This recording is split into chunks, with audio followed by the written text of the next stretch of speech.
From the Ticats Audio Network, this is Tiger Cats Game Day with Courtney Stephen and Mike Daly.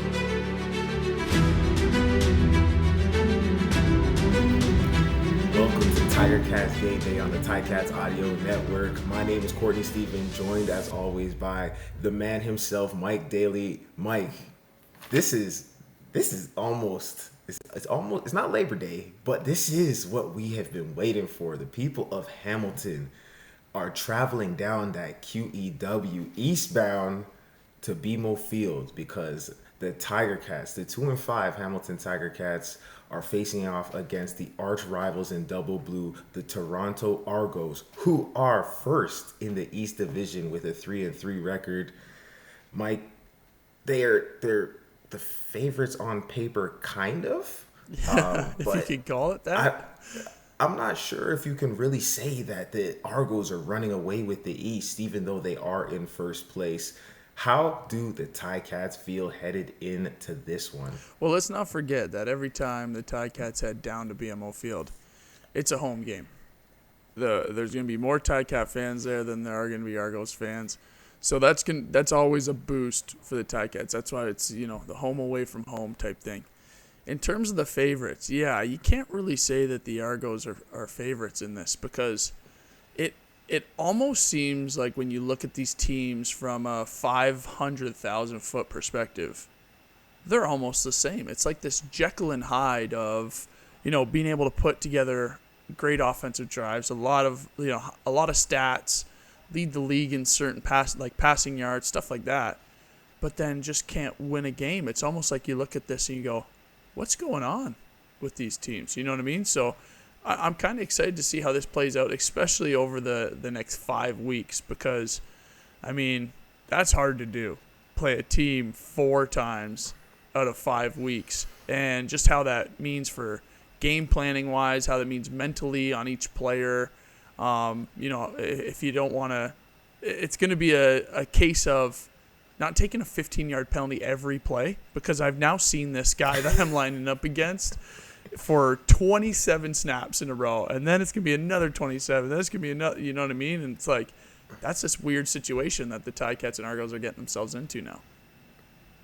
Hey, but thankfully, we can thank the schedule makers at the CFL for adding a little bit of drama to the 2022 season. There will be 5 more East Division games in a row. The Ticats already took place of the first one against Montreal at home at Tim Hortons Field last week. The Argos, they didn't do so well in their last match. They lost to the previously winless Ottawa Red Blacks.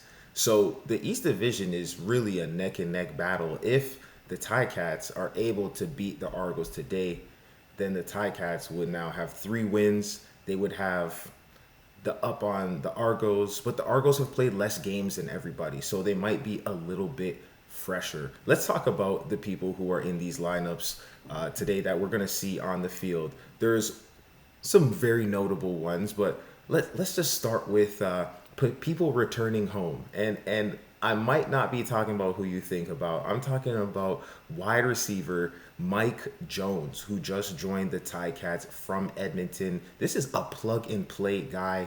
When Tyler Tarnowski goes down, you need another Canadian receiver. Mike Jones has played in Tommy Condell's system, so they sign him, and literally 3 days later, he's starting. But it's not as much of an adjustment as you might think because he's had reps in this system. How key is it that the person they picked up actually has experience? Do you think that that gives them another lift that allows them to just keep chugging along? Because the Ticats do have some momentum right now.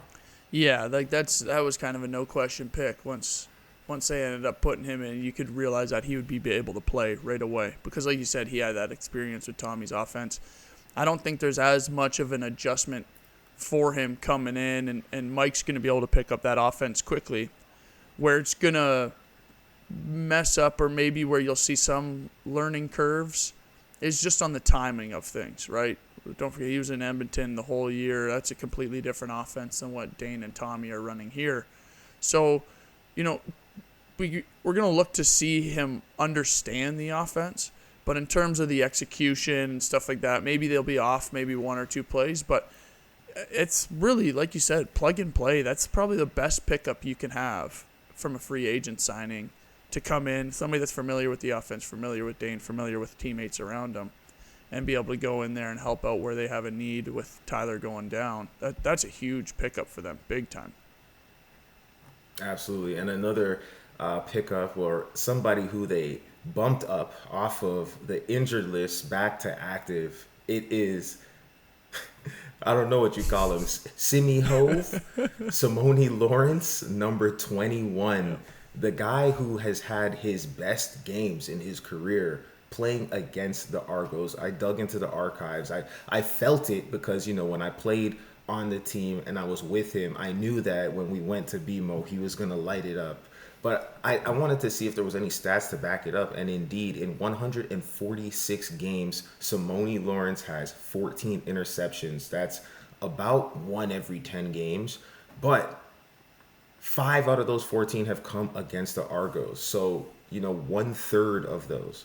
And so he's kind of excited, to say the least. He's a guy who embraces the rivalry. He's a guy who represents Hamilton to the fullest. And part of representing Hamilton is understanding how much playing against the Argos really means to all of those fans from the Hammer. What does the return of Simone Lawrence do to energize his team at such a critical time in the season when they might be hitting their stride? Yeah, you said it perfectly. It's energize that team. That's exactly what Simone Lawrence does. He's able to get in here and fire up everybody around him, right? Everybody has a little bit more trust. Everybody has a little bit more pep in their step, whatever it might be with Simone out there, because he's going to play hard. He's going to hit people in the face. He's going to fly around the field. He's going to make plays all over the place. Having Simone Lawrence back is huge. And not to take anything away from Kyle Wilson, because I thought Kyle Wilson played awesome when Simone was hurt. He did great. Yeah, I thought Kyle did awesome. But having Simone back, he's that Hall of Fame caliber player. He can make plays all over the field. But going on to that and adding on to that, the life of an American football player on this roster is Simone Lawrence comes back from injury. Kyle Wilson now becomes that designated import spot, right? That designated impact that we talk about, where he's going to be on the special teams. You're going to see him flying around. He'll still be making plays all over the place and having his presence felt. But then you look at the back end with Alden Darby, right? And now Alden Darby has to come off the roster because that designated import spot is Kyle Wilson. So we're not going to see Alden Darby, but that's the life of an American player in the CFL is, Alden Darby goes out there and makes a bunch of plays. You end up seeing him on special teams. He made a huge kickoff tackle and was very effective on special teams. But that's the life of the CFL, and so we'll see Alden Darby. He'll take a seat for this time, but down the road we're going to need him right back. I think this is one of those situations where when the naturalized Canadian status kicks in, your roster gets a little bit more flexible, but that's a podcast for another season. Let's talk about more of these double blue guys. We talk about the Ticats every single week. So if you listen to Tiger Cats Game Day, you should be familiar with the back end because it hasn't changed, with the D line because it hasn't changed. They put up 5 sacks last week. We'll talk a little bit more about that in a minute. But let's talk about this Argos defense. I think that Winton McManus, who plays the same position as Simone Lawrence on the other team, I think he's a guy to watch. Came over from Calgary, as so many of these players in Ryan Dinwiddie's team did. And in only 6 games, the rest of the league has played 8. In 6 games, he has 36 tackles. That has him at 6th in the league. He also has scored a touchdown. He's just all over the field making plays, disrupting things. They've got Sean Oakman, who's another big presence in the middle of that D line. Of course, Enoch Mwamba. Just a lot of different players over there. For the Ticats team, they've been moving the ball, like you mentioned, but haven't been able to put it in the end zone as frequently as they want. Is this a defense that they match up well against, or is this defense going to be giving them some gray hair today? Yeah, I think this defense is, one of the tougher ones that you're going to come across, because and this is on paper, you look at their D-line, and their D-line is making plays all over the field, right? We know Garrett Davis. We know what he's able to do, right? He's kind of a game breaker out there. He's, able to make every offensive lineman miss. Sean Oakman is the biggest man on the field at all times. Planet? Yeah, fair. Yeah. Maybe him and Willie Jefferson will be the first ones we send out to greet the aliens. But, I mean, these guys, Sean Oakman is huge, and he is making plays all over the field.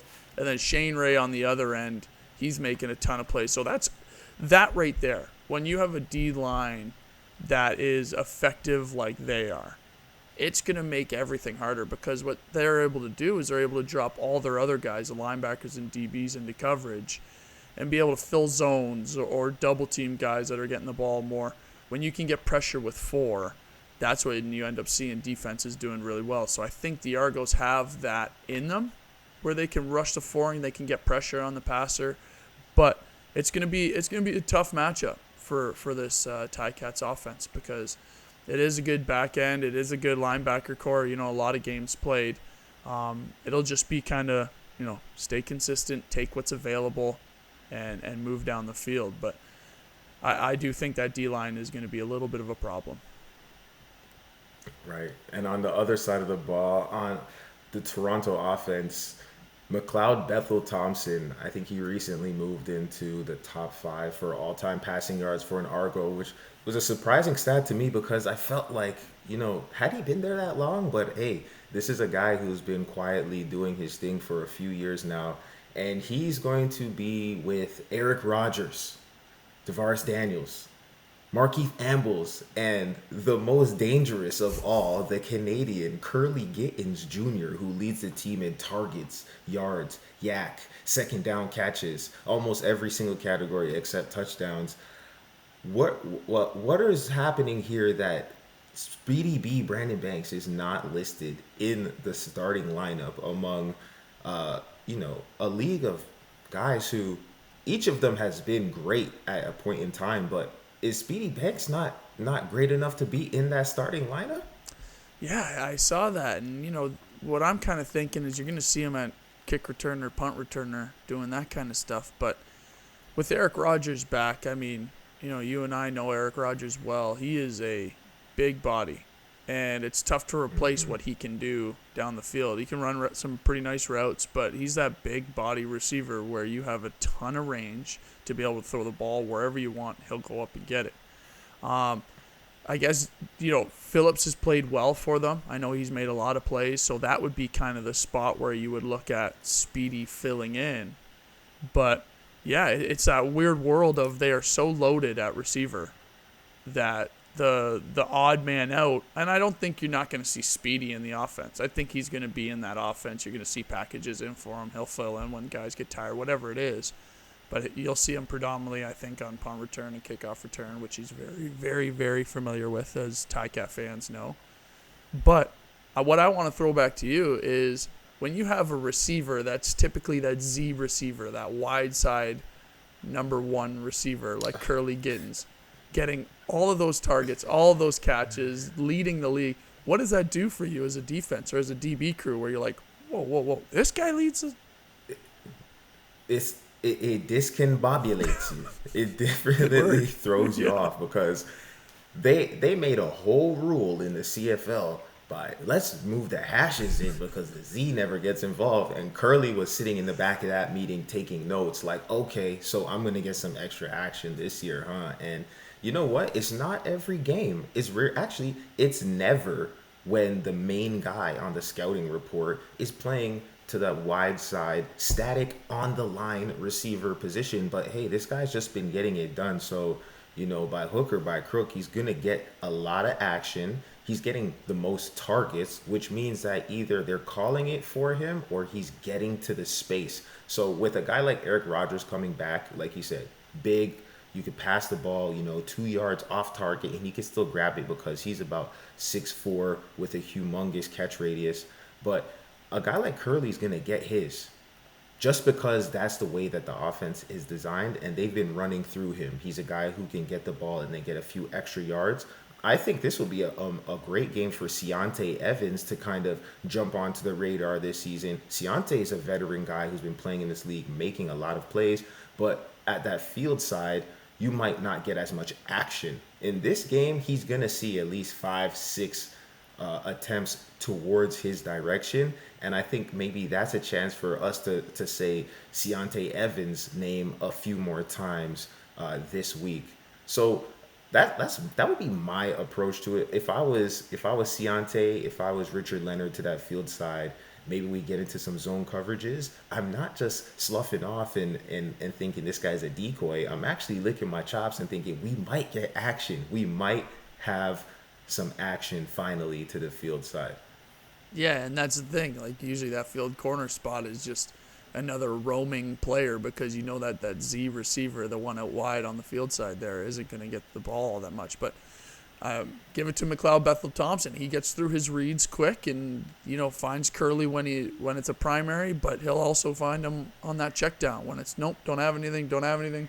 Oh, there he is, get that thing out there. And I think that's kind of where Curley's made his hay.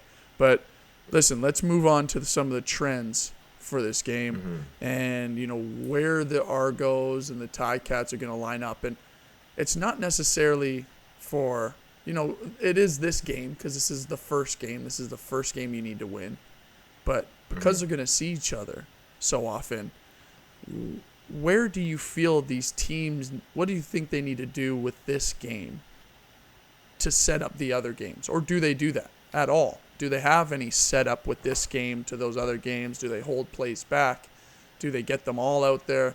Do you win one at a time? How do you approach this as a seasoned coach like Orlando Steinauer will have to approach this? I think that you try to keep certain trends continuing and you try to break the ones that are not favorable to you. More specifically, Toronto is dead last in the CFL in first quarter scoring. In point differential, they're -30. They've only scored 10 points in the first quarter in their 6 games. So what I think the Ticats do is they open up the playbook a little bit more early on and try to really jump on the Argos. So they might just let that thing fly on the first play of the game downfield and just be greedy and just try to set the pace of what this is going to be. And if they're able to do that successfully, then what that immediately does is it puts Toronto on their heels. They're not able to call as many run plays because we know they have a guy named Andrew Harris who tends to be either very hot or he's out to lunch. He's one or the other. He's either rushing for 150 yards on you or you're playing against Ottawa and you're finishing with 17 total rush yards. And we know what that result was. So the ability to take away Toronto's run game and make them fight you with one hand, that would be a huge advantage for the Hamilton Tiger Cats in this one. I think you do it by just going for the jugular early and trying to throw that thing up there. They've got some great weapons now. Braylon Addison, who before last night's game with Ottawa and Calgary, he's leading the league with 35 receptions. And then Tim White right behind him has 33. Do you think it's the Braylon Addison show that it continues, this trend of him getting so many targets? Does that continue? Or now that they had to put in a brand new guy, a Canadian, do they mix it up a little bit? And do we see more of the two backs? Do we see more of Jake Burt finally? Is he going to get into the mix and, catch a little bit? Because really, if we talk about it, Jake Burke's strength is not that he's get in there and block a D end. I mean, he's big enough, but he's an athletic fullback. Like, he can get out there, run a route, and catch the ball. So do you think we see more two-back, or do you think that they line up 5R like Tommy Condell likes to, and they keep feeding Braylon Addison all day? I think you see some two-back, but I think what it's going to end up seeing, and maybe you can chime in on this a little bit, but with this Ticats run game, it almost seems like it's moving to a Dane and Schultz run game, right? Which is wild to think that that's where they're going right now with them at, number 1 and number 2 in rushing for the Ticats. but it's effective. We've seen Schultz be able to run the ball, and I think that's where you're going to see that two-back come in, is be able to just, almost smoke and mirrors. As soon as you can get that quarterback running the ball, you're able to do so much with it, whether it's, fake pulling a guard or pulling a fullback out to the flat to get guys out of the box and run it the opposite direction, whatever it might be. I think that's where you'll see that two-back stuff come in, but I don't really see Jake Burt being effective as a pass catcher until they are effective running the ball with the two-back formation in, right? Because I think as soon as they get him brought in, until you show that you are going to be able to march the ball down, running the ball, getting good yards per carry, whatever it might be, in that two-back formation, then you'll be able to see some plays coming off of it, which I think will open up the offense a little bit. But in terms of Braylon Addison, he's that guy. He's the drive continuer, because what he does so well is he can catch a 3-yard, 4-yard hook, make one guy miss, make another guy hit him, but him fall forward, bounce off. Next thing you know, he's got 9-10 yards. He's turned now a 3-yard hook into 3 missed tackles and 11 yards, right? And I think that creates confidence for the quarterback. And it keeps those drives going, right? So when we talk about kicking field goals or scoring touchdowns, that gets you down there closer. So I do think you're going to continually see a heavy dose of Braylon Addison in this Ticats offense. Rightfully so. And on that Ticats defense, 5 sacks last week cannot be ignored. This is something that had a huge impact on the way the back end played and how the opposing offense played. And with Toronto's offensive line a little beaten up right now, Dejon Allen, the right tackle, he's out of the starting lineup. And so they're going to be playing Shane Richards in his place. And then you have a guy who's starting his second game, McKellar at left guard. You got, some holes, and we've experienced that on our end in Hamilton with rotations in the offensive line and how that can be tough. Ticats, do they come out and just light them up, cover zero, blitzing, putting pressure on McLeod Bethel-Thompson, flushing him out of the pocket? Do we see that high-powered defense gnashing its teeth, or are they sitting back and forcing them to be surgical and dissect? What's the approach for the Ticats defense in this one? I mean, I think when you look at the Argos offense, there's two offenses that are going to show up. The one where McLeod Bethel-Thompson is going to throw 400 yards and 3 touchdowns with no interceptions. Or the one where he's going to show up and it's like exactly how you talked about the Andrew Harris. He's going to show up and have, under 200 yards, 3 interceptions, and he's going to be rattled. So I think when you look at this team, you go, all right, we want to get after these guys early, right? We want to make him uncomfortable back there so he can't sit there. And exactly like I talked about, look to Eric Rogers, look to Tavares Downs and say, nope, don't like it. Where's Curly? Boom, hit Curly, and then Curly takes a yak and he's out of there, right? I think what you want to do is you want to get at him early, make him uncomfortable back there, and make him start making those decisions where it's like, McLeod Bethel-Thompson should be a top quarterback in this league for all the years that he's played, but there's just always that shadow of him, and I think that's because of the pressure that gets to him. It's the trying to force a ball in there. You know what I mean? The gunslinger mentality, as some of would hear about it. So I think you see the pressure early and then figure out how that's going. But I am happy that this D-line of the Ticats is getting some confidence back, especially with that last game, because we're going to need them down the stretch. And they're very good and are good enough to do that every game, but it needs to show up and show up and show up, and we'll see that this game. Speaking of a guy who's going to show up, one of my key matchups that I'm watching, Dylan Wynn versus Justin Lawrence, who plays center for, I was going to say the Calgary Stampeders, because 7 of these starters over here played in Calgary recently. But no, he plays for the Toronto Argos. Justin Lawrence, he's going to have to anchor that offensive line at the center position, especially with a young guy next to him. The center and guard, they often play in tandem against these D tackles. And hey, this Dylan Wynn, he's a guy who makes this thing go. I know you also got Micah Johnson, who is not at all to be slept on. But I really think it starts with the center on the offensive line for the Argos. He's the main communicator. He's the one who's calling the protections. He's the one who has to touch the ball every single play and make sure it successfully gets in the hands of MBT. Do you see Dylan Wynn licking his chops, thinking that this is a great opportunity, or is this a fair fight? Is this a 1-for-1 matchup? I know if we had Dylan Wynn on this podcast right now with us, and we said, "Hey, are you licking your chops?" You know, I don't care who's over there. I'm gonna beat, and a bunch of swear words would end up coming out and stuff like that. So I think, Dylan Wynn, I don't think he's worried about who's across from him, because he is just that good. Where it's the fact that, whoever wants to come block me is gonna get it.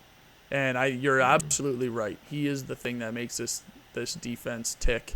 And I know as a center, especially a new center, looking up there and saying, okay, I got to snap the ball to my quarterback and then I have to block him. Or look over to the other side and see Micah Johnson, say, or him. I think those are your options. That's what I have to do today. Okay. I think that's what's going to end up happening is where, they're both going to be licking their chops just saying, okay, come on over. Yeah, come on over this way next time. So I'm looking forward to it. But the one matchup that I am looking forward to, and this is, a tale as old as time, and these guys know each other very, very well, and a perfect time for Simone Lawrence to be put back into the matchup to face Andrew Harris. Because if we know anything about Simone Lawrence and Andrew Harris, anybody that's ever heard any interview, anything like that, has talked to Simone, these guys do not like each other. They don't send each other Christmas cards? I think they send each other Christmas stuff, but it's nothing nice and nothing card-wise. And might be a block of coal or something else that we can't talk about. But nonetheless, these two going at it, over their careers, both of their Hall of Fame careers, these two have gone at it time and time and time again. So what a perfect time for Simone to be brought back to the Argos field where Andrew Harris is now an Argo. Mm-hmm. And Simone gets to take part of his hatred for the Argos, part of his hatred for Andrew Harris, and bring out all the energy that he's built up over the past injury bit to it's gonna absolutely try to light Andrew Harris up. It's gonna be marvelous. And here's one thing to look out for, Ticats fans. I haven't watched any practice, so I'm not releasing any untold information. This might not even happen, but if I'm the defensive coordinator, I'm calling 5 down fronts, meaning I'm taking my Mike linebacker and I'm walking him up in the middle of the line of scrimmage or putting him on the edge. And that's going to force the Toronto offensive line to play man-to-man, 5-on-5, the 4D lineman plus the Mike. Everybody's going to have to call one person to block, and that would leave Simone Lawrence and Andrew Harris one-on-one. You pick a gap, I pick a gap. Old school, grade 8 football, we meet in the tunnel. This is what I'm looking forward to most. When they go 5 down, and they just play man behind it, it's the only 2 guys left in the stadium. It's going to be 21 versus 33. Ugh, I'm ready. That gave me goosebumps right there. I like it. Yes, sir. Yes, sir. Mike, so what's the key storyline for this one? What do the Ticats have to do to win this game? Yeah, I think when you're going to look at this at the end of the game, you got to see if they are able to convert those red zone opportunities. Like we had said before, this is absolutely key. They right now, the Ticats, are converting only 33% of their red zone opportunities into touchdowns. And that's the 20-yard in. Usually when we talk red zone, we'll talk where a field goal is able to meet, so 35 and out. But when you get within that 20 and you're only converting 33% of those plays into touchdowns, I think that's what's really going to separate this Ticats team as it goes down the road, is being able to turn those opportunities into touchdowns. And instead of making them close games, whether they've won or lost them in the past, they aren't close games anymore, right? You've now shut this team out. You've now closed them out after putting a ton of points up on them in the first half because the Argos start slow. Close those out, get those into touchdowns. I think that's going to be the most key in this game, is to be able to get the ball in the end zone and blow this team out of the water and not keep it close, and especially not into the fourth quarter. How about you? What do you see as being one of the key storylines for this game? No, I'd have to agree. And for me, that is 100% true, but it starts on the defensive side. They had 5 sacks and they gave up 0. They were forcing turnovers and they were causing havoc. And if you're able to get the other team to go off script and take at least 1 or 2 pages out of that playbook that they prepared for all week, that they spent reps on, and just throw that out, then you're giving yourself an advantage. I think that's how this game begins. I think the Ticats come out guns blazing on defense, and I think that sets up the momentum, maybe some short fields, maybe better field position by not allowing Toronto to continue drives and move the ball into Hamilton territory. I think that if this defense shows up early, makes plays, creates pressure, forces turnovers, that will trickle over into the offense, and that will give Dane more opportunities and better field position to try and convert on exactly what you were talking about, those scoring chances. So 7 p.m., BMO Field, turn on the lights. It's the 2-5 Hamilton Tiger Cats against the 3-3 Toronto Argonauts. If you can't make it to TO, you can always turn on the Ticats audio network. Bubba and Andy will have the pregame at 6. RJ and Luke will have the game call at 7 p.m. for you. We appreciate you tuning in. It's always fun to talk football with you, Tiger Town. But until next time, for Mike Daly and Courtney Stephen, catch you later. It's game day and you're ready. So are we. Let us know your thoughts. Email us at gameday@ticats.ca. Courtney Stephen and Mike Daly are here every game day with their insights into today's